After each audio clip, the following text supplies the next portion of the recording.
well. I hope you are too. The one guy that didn't have a game last Saturday. How did you spend your weekend without a game? Well, we actually had practices.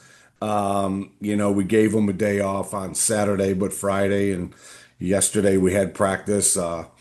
Monday's their day off, so today they're off and they're off from school as everyone is. So, they'll just be hopefully relaxing and maybe watching a little film on their own, and staying fresh and ready to go. It's weird not having a game until week two. Last time we played last year, we opened up on the Thursday before Labor Day, so that would have been well in advance of what we're doing now. But we'll see. Hopefully, we're going to be ready to go and go into the opener with a lot of enthusiasm and excitement. And I know they'll be anxious to play somebody else. I'm sure you got a good look at Colgate and playing in a wild game against Monmouth. What first of all, what impressed you about Colgate, and then does it help at all when you see them play against an opponent maybe you're more familiar with?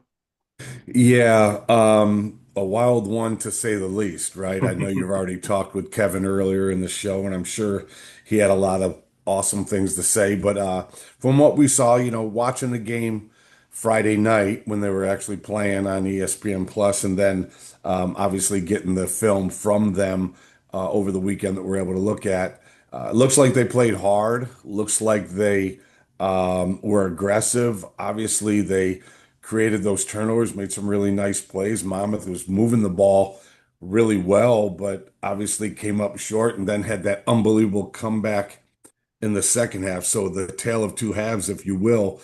Um, but yeah, it'll definitely help for us to have an opportunity because, we were prior to Friday evening wondering, are we preparing for the right stuff? With a new staff, we're watching stuff from Cortland, we're watching stuff from St. Thomas. They got new coordinators, new head coach. And what I'll say is it looks like they played really well, especially for a first game with a new staff. It looked like they played aggressive. It looked like, first game, you hear people talk about that first game where sometimes there's a lot of first game mistakes and things of that nature. It looked like they played really fundamentally sound. They looked like they tackled well. That's something that we're always concerned about going into a first game. I think there's some years where we open up because we don't go live against each other a lot as far as tackling in practice. We do a lot of good on good, and obviously spring season and then preseason, but we don't take a lot of guys to the ground just because of our lack of depth and so on. So we always get concerned about the tackling in early in the season. It looks like they tackled well and yeah, but yeah, I think that does definitely help us because now we do see their version of who they are looking to be this year versus the team we played a year ago. A lot of familiar guys. We do have some guys that we did play against a year ago. So as far as personnel, we knew a little bit about some of them, but with the new staff and everything, not sure how they were going to, schematically do their things. So having that first game under our belt now and have an opportunity to look at what they did last week definitely helps us out in our preparation. Couple questions for you. First from Dylan. Go ahead, Dylan. Hey coach, how you doing? Dylan, I'm doing great, bud. How are you? Good. I just wanted to ask you, obviously the QB situation's up in the air, but I kind of wanted to ask you about the post Watkins era. Obviously we know Connor, you've always talked about it. You were always nervous when he went for that extra yard or you tried to hurdle somebody. Have you seen how is your offense kind of looking, post Watkins era, no matter who the QB is? Are you kind of still a risk taker when it comes to getting those few extra yards, or what is it kind of looking like without Connor behind center? Yeah, well, we're still in the Coach Bowden and the rest of the offensive staff era. So, he's going to do what he feels is best, regardless of who the guy behind center is. I think our guys will maybe run a little less than Connor did. Connor was anxious to sometimes pull it down and get those tough yards just because he's big and physical. Our guys right now with Tanner and Pat, they're not as physically imposing as Connor is. But as far as the system, we try to still have what Coach Bowden's comfortable doing and what we like to do, which is balance. We want to establish a run game. We want to, have the RPO game going and all those types of things. So it'll be different just because of different player. But as far as, what we traditionally like to do going in schematically, it's going to be similar to what you've been seeing. And then one more question I had on the other side of the ball. Obviously, you've lost a couple of vets this year, some big vets on your defense. That was probably a bulk of your vets last year on that defensive side in terms of maturity. Now that you've had a whole summer under your belt, is there any standouts? Obviously, Hartzell, guys like that are back, but have you seen any standouts that are under the radar on the defensive side of the ball coming out of spring, the summer and the spring?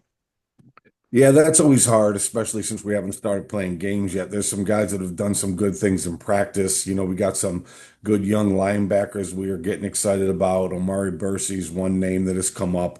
He's a sophomore this year. The back end is where we lost the guys. So Zamir Dawu, who played a lot for us last year, along with Mims and Waxter, two of the corners that graduated. He's a name that you're going to see a lot of. Newton Essium is another corner who's a guy, and Demil Bostic. They played in the playoffs for us last year as true freshmen. So those are guys that we need to, mature quickly. Christian Sapp is a guy who was a rotational guy for us. Now he's, securing one of the starting safety positions for us. And he's a veteran per se. I mean, he is a grad guy. And then Garrett Rogan had a really nice camp. He's a guy that maybe people don't know who he is yet, but he looks like he's going to be able to play one of our safety spots in the graduation of Goodman, Potter, and Trin. So, we'll see. We'll have a better idea, coming in. We're going to rotate linebackers. We have a lot of guys back up front with Wobodeau and Aiden Howard and Capri Martin. Those three guys all started last year and they're back. So, the front two levels of the defense, we do have pretty good experience. It's that back end that we want to, make sure we have an opportunity to get guys in there and get game reps because, that's where majority of our graduation took place a year ago. Next question for you, Mark, from Sam. Go ahead, Sam. Hey, Mark. You look at Colgate and you talked about how they have a lot of the same guys back, even though different coaching staff and schematically different, I would imagine. The quarterback, though, last year, Brescia, who they had coming into the year, he was a guy that was being looked at for a lot of the Patriot League awards, had a track record.